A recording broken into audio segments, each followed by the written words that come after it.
This weekend, hackers are threatening to release hundreds of thousands of photos and videos of Snapchat users. Snapchat has a reputation for having users, many teenagers, who sometimes use the messaging app to send nude or sexually explicit pictures. The images then supposedly disappear for good after several seconds. Let's learn more now from Izzy Lepowski, a staff writer at Wired magazine. Izzy, good morning. Good morning. Snapchat, I feel like we just have heard this name. It was just the website that we heard about in terms of Jennifer Lawrence and all those other celebrities. What happened here?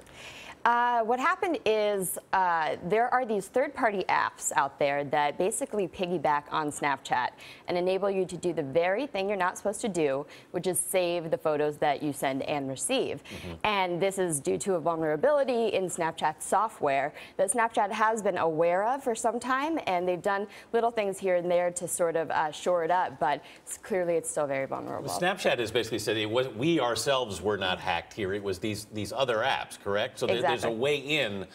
They've had security problems before, haven't they? They absolutely have. They've gotten in trouble with the FTC. They had a situation where millions of usernames and phone numbers were leaked. And so it's, another reminder that this is a company that was a small thing between a couple college friends. It got really big, really fast, and they're kind of having to learn on the fly how to deal with these security problems. These kids, some of them 13 to 17, they're sending inappropriate pictures. We have adults sending inappropriate pictures. Where do they all end up?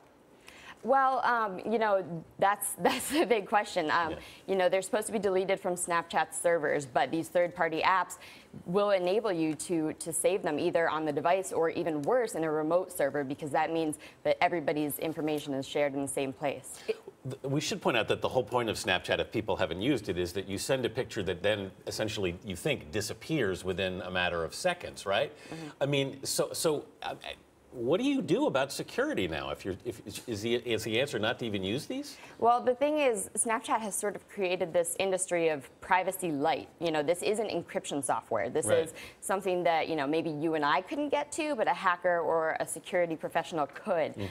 It's going to be really bad news for Snapchat if people start, not sharing anymore, if people are afraid to do that. So it's in Snapchat's best interest to take care of these security concerns. It's also somewhat frightening to think that these files, at least according to the initial reports, had been collected over the course of years.